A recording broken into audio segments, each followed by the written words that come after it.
everybody, it's Jay Snowfill, and I'm your Gay Geeker, and I wanted to talk about really quick all the exciting news that came out today in regards to Justice League. If you didn't know, a whole bunch of journalists were flown out by Warner Brothers to England to go visit the set. In fact, there are 3 articles listed below this video that detail these set visits.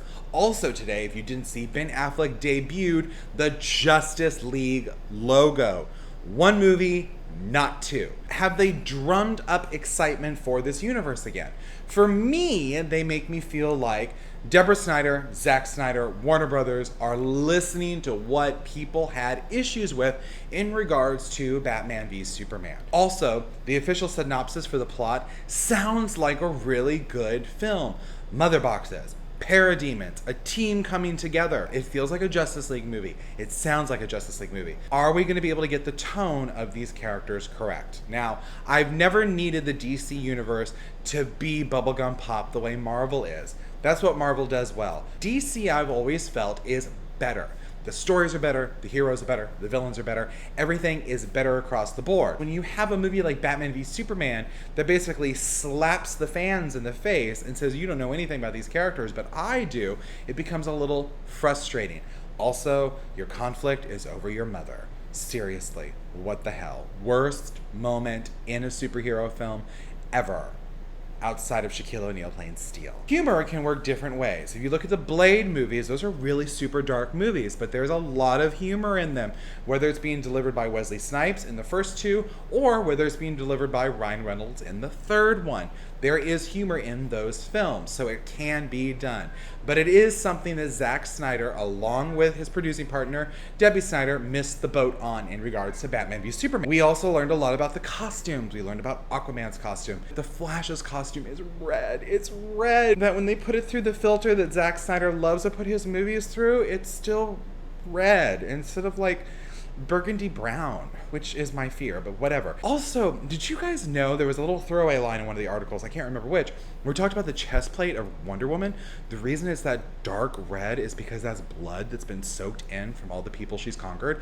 And I was like, I love that. I love that little fact. I really wish you could show it in a movie and it didn't look like burgundy brown. We, of course, learned that they got to watch the filming of a scene. It was J.K. Simmons' first day on set as Commissioner Gordon, and he looked like Commissioner Gordon. He had the mustache, he had the glasses, he looked like he was tired, he had the trench coat. And then you got to see the interaction between Batman and Cyborg and Flash and Wonder Woman. We learned that parademons, they're out there, they're stealing scientists. They have obviously stolen Cyborg's father, which is why he joins the team at that particular moment. I love the fact that the line from Batman is, the bad guys flying monkeys. It's wry. It's something that Batman would say. That's humor. They also got to watch a fully completed scene, and it was Flash being recruited by Batman to join the Justice League. And by all accounts, from every set report I've read today, and I've been reading a bunch of them, Ezra Miller is the star of this film. That his chemistry with every one of these actors as Barry Allen is off the hook good. And listen, if you have locked and loaded a great and perfect version of Barry Allen for the cinematic universe, hey, I'm on board. Lock in Barry Allen, I'm there. We learned that, Deborah Snyder did discuss the deconstructing of superheroes and how people don't like to see their superheroes be deconstructed. I actually don't disagree with that, and I actually don't agree with that. I think you can deconstruct your superheroes. You just have to be truthful to who they are at the core of their persona. But if you can get back to who these people are at the end of the day, you will have miles ahead of where you were. I don't need DC to be like Marvel, but I do need DC to feel like a world that I want to revisit over and over and over again. So, has this set visit changed my opinion on Justice League? It has. It's made me a lot more excited. It's made me super excited for Comic-Con because we're going to see so much of that footage down there. Warner Brothers, with the help of Geoff Johns, is doing a course correction. If you don't know who Geoff Johns is, you need to be reading the Rebirth series in DC Comics. It's spectacular. Geoff Johns is actually also writing the Batman movie with Ben Affleck. I love that Ben Affleck literally said in these interviews that he had with the press, I'm not going to make a movie that isn't good. I don't care what the shareholders say. I don't care what the release date is. I'm only going to make a quality Batman film because the man doesn't want to be burned 3 times.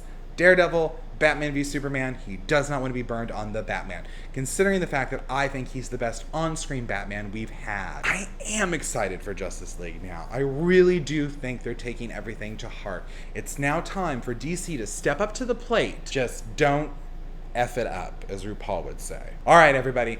I'm Jason O'Phil. I'm your gay geeker. Don't forget to like my Facebook page, follow me on Instagram, or subscribe to this channel. Just look up Gay Geek-er. And don't forget, it doesn't matter if you're gay or straight, because we are all geeks. I'll see you guys next time.